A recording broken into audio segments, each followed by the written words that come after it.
네, 안녕하세요. 반갑습니다. 아웃TV 장원입니다. 오랜만에 도덕경 강의 시작하겠습니다. 13장, 14장 해설해 보겠습니다. 네, 시작해 볼게요. 네, 한자는 어려운 것만 제가 집어드리고, 넘어가도록 할게요. 해석이 중요한 거니까. 한자를 공부하시고 싶으신 분도 있겠죠. 첫 번째, 총욕 약경이라고 나와 있네요. 총자는 총명하다 할 때 총자예요.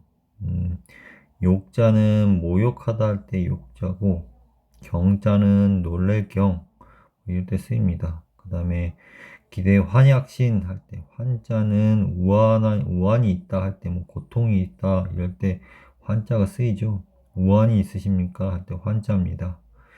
그 다음에 하위 총욕 약경, 어찌하자, 이를 위자, 똑같이 총욕 약형 있고요. 그 다음에 총위상, 욕위하, 득지 약형이라 나오니 얻을 득자 나와 있고, 이를 실자, 실지 약형이라고 나와 있습니다.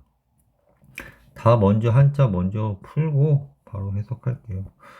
그 다음에 하위 기대 환약신, 어찌하, 이를 위자, 귀할 귀자 나와 있고, 아까 환자 말씀드렸죠. 나오자, 바소자 나와 있고요. 오소 이유 대환자. 뭐 어려운 한자는 없죠. 네. 여기도 할위자, 나오자 뭐 있고, 그 다음에 급자, 이를 급자, 없을 문자 있고요. 오유, 하, 환이라. 그 다음에 고, 귀, 이, 신, 어천, 하자. 어렵지 않죠. 이거 뭐. 탁, 이건 부탁할 때 부탁자예요. 그 다음에 천하 나와 있고, 그 다음에 사랑의자 나와 있고요. 몸신자 나와 있고, 위천하 나와 있네요. 네. 그 다음에 이제 같을 약자, 어찌 기자 나와 있고, 천하, 오를 가자 나와 있습니다. 어찌 하자 나와 있습니다. 하나씩 설명해 볼게요. 그럼 총용 약경이라는 거는 총애를 받을 때 총자, 요새로 말로 하면 칭찬이라고 얘기할 수 있을 것 같아요.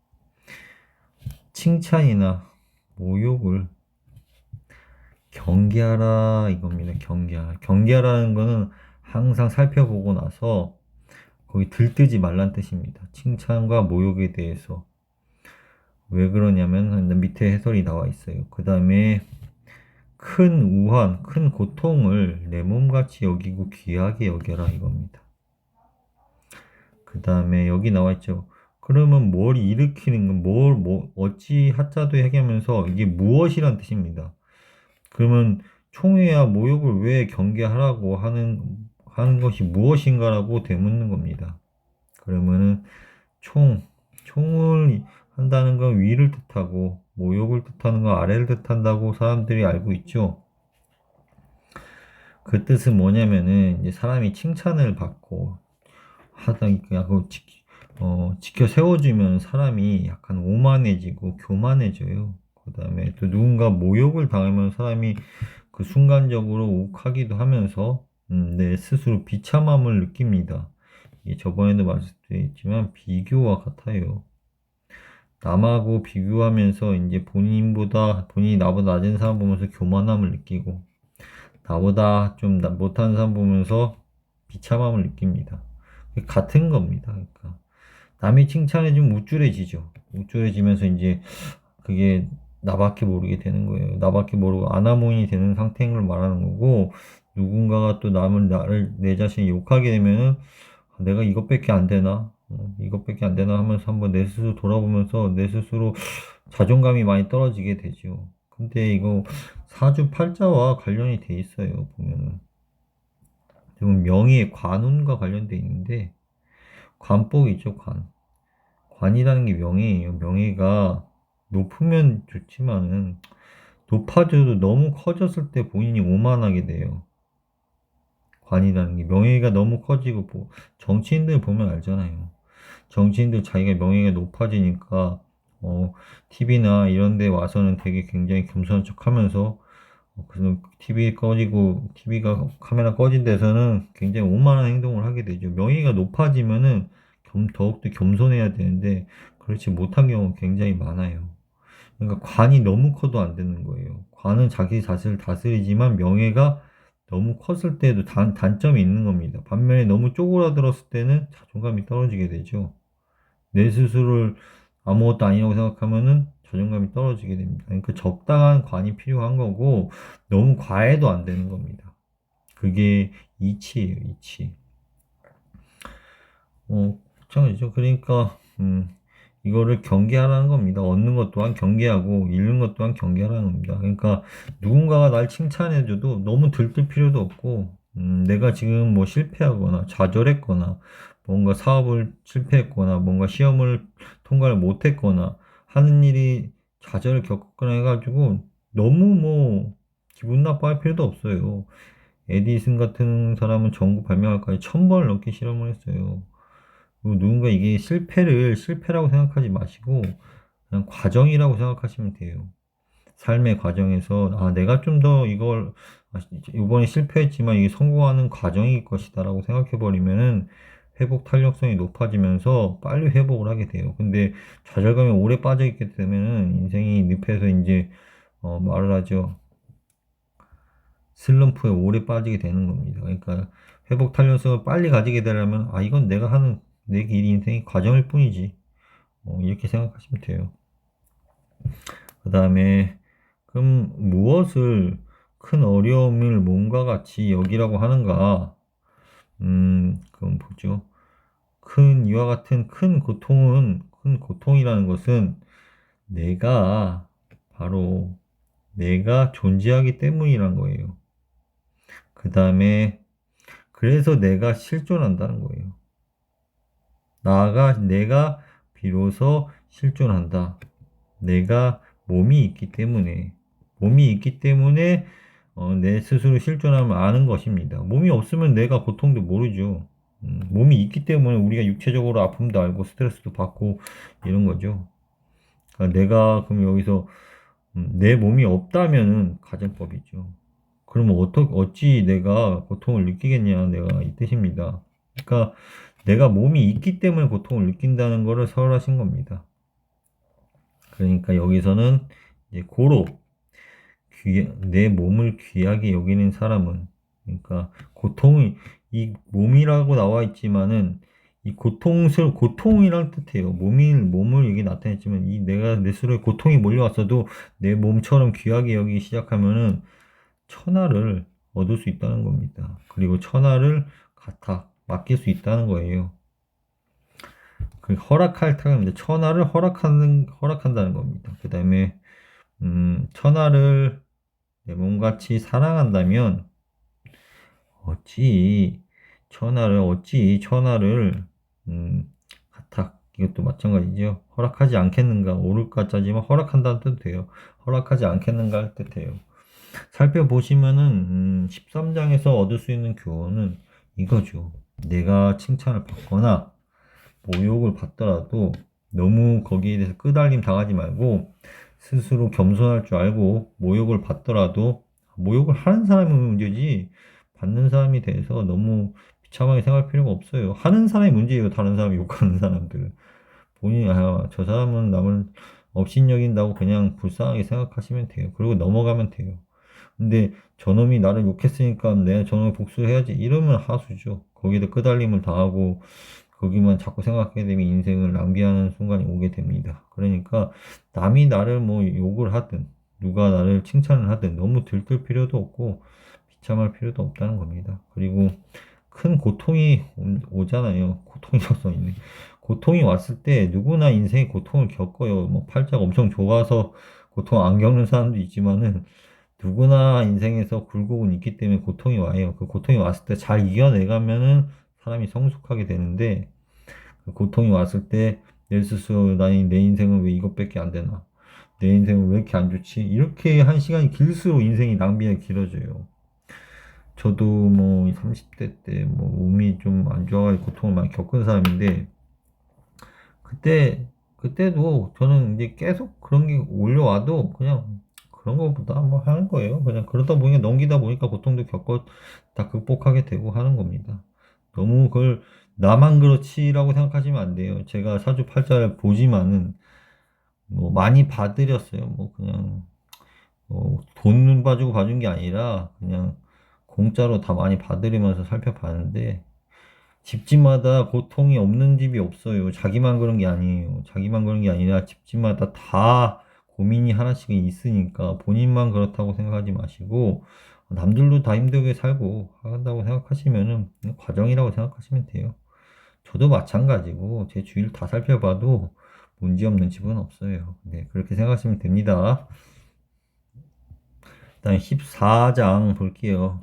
시지 불견 볼시자죠. 그 다음에 볼견자고 뭐 이건 오랑캐이자인데 그 다음에 들을 청자 뭐 들을 문자 나와 있고 이름명자 뭐 희자 나와 있네요. 그 다음에 박지 이거 두드릴 박도 되면서 만질 박이 돼요. 얻을 득자 나와 있고 미 나와 있죠. 미세하다 할 때 미자예요. 그 다음에 차삼자 불가 차삼자 힐자가 없네요. 지금 힐자가 있었는데 그 다음에 불가지힐 불가지 여기 이걸 제가 여기다 잘못 붙여놨군요. 그 다음에 고혼 이위일 고혼 혼탁할 때 혼자고 그 다음에 상기상 불교 교자 있네요.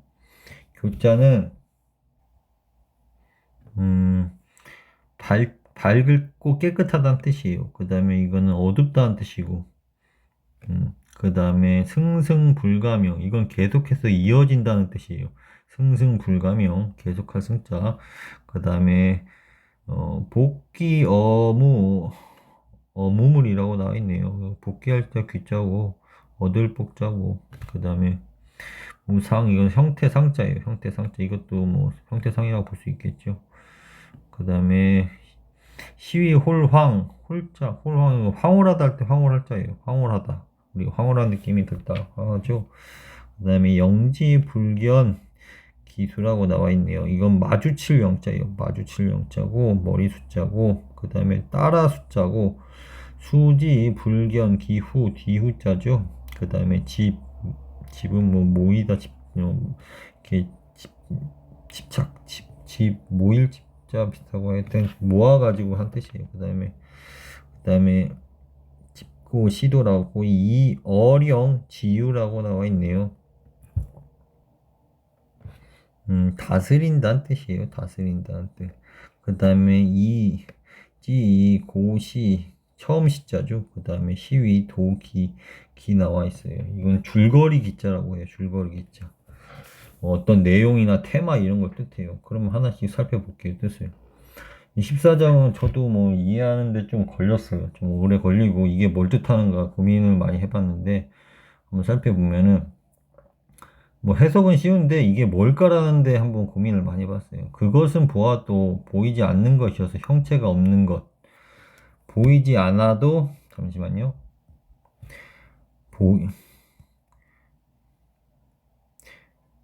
보아도 보이지 않는 것이고 이것을 일으켜서 이라고 부른다. 뭐 희미하다고 말할 수 있겠죠. 그 다음에 들어도 들리지 않는 것을 희라고 부른다. 잘 들리지 않는 상황을 뜻해요. 그 다음에 만져도 얻을 것도 없고 얻을 것도 없는 것을 미라고 부릅니다. 얻을 것이 잡고든 만들려도 없는 걸 말합니다. 그 다음에 이 세 가지는 실자가 여기 들어가 있어야 돼요. 이 세 가지를 말로서는 표현할 수가 없다. 말로서는 표현할 수 없다고 나와 있고 그 다음에 이것은 고로 혼잡한데 하나로 보인다. 이게 하나로 보인다는 거예요. 볼 수 없는 것과 들을 수 없는 것과 그 다음에 이제 뭐죠? 만질 수 없는 것이 하나로 보인다는 거 하나로. 그 다음에 이것은 윗부분은 깨끗해 보이지도 않고 또 깨끗하고 이제 밝아 보이지도 않고 또 아랫부분은 또 어두워야 되는데 어두워 보이지도 않는다는 거예요. 이 계속해서 이어져 있는데 이거를 이름을 붙일 수 없다 이겁니다. 그 다음에 시위호랑 마치 이거 황홀한 느낌과 같다는 겁니다. 황홀한 느낌. 뭔가 황홀한다는 느낌이 어떤 느낌인지 잘 모르겠는데 노자께서 느끼신 느낌인 것 같아요. 그 다음에 영지 불견 기수라 머리 부분을 볼 수도 없고, 아무리 따라봐도 마주치려고 해도 머리 부분을 볼 수도 없고, 뒷부분을 볼 수도 없다는 겁니다. 아무리 제가 따라가려고 그래도, 앞을 찾으려고 할 수도 없고, 앞을 찾으려 해도 앞을 찾을 수가 없고, 뒤를 찾으려 해도 뒤를 찾을 수가 없다는 거예요.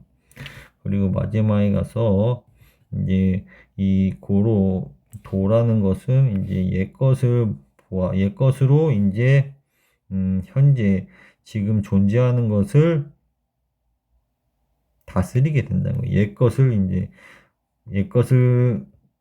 도로서 옛 것을 가지고 현재를 다스리게 되고, 처음에 옛 시작을 알 수가 있다는 겁니다. 옛 시작을.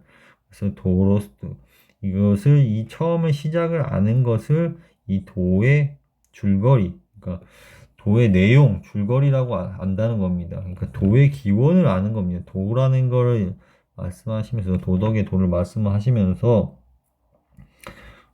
옛 것을 가지고 도 이전에 존재하는 무언가를 알게 된 거예요. 그러니까 제 생각엔 이게 그럼 도대체 보이지도 않고 형체가 없고 뭐 들리지도 않고 소리도 안 되는 게 이게 어떻게 생겼길래 이게 도의 근본, 도의 이전의 도라고 하는가? 그러니까 도로서 그 전원의 도로서 현재를 알 수 있는 건데, 그러니까 모든 원리를 알기 전에 그 전의 것이 무엇인지를 이 노자가 살피신 것 같아요. 이 도라는 원리가 모든 게 도 원리가 있을 텐데 이 원리 이전에 무언가가 있는데 이걸 이 모양을 나타낸 겁니다. 보이지도 않고 들리지도 않고 만져지지도 않고 마치 하나가처럼 섞여 있는데 이건 뭐 계속해서 이어져 있고 뭐 끝이 안 보이고 뭐 그렇게 말씀하시잖아요. 이게 뭘까요? 그러니까 도 이전에 뭔가 원리가 아주 미세하고 소리도 없고 생각해 보세요, 뭔가. 어떤 분은 뭐 이 블랙홀이라고 생각하실 수도 있을 것 같아요, 블랙홀. 블랙홀 모양이 중력이 굉장히 강한 부분에선 시공간이 뒤섞여 버리면서 시공간이 달라져요. 블랙홀이 막 이렇게 생겼잖아요. 마치 태풍의 눈처럼.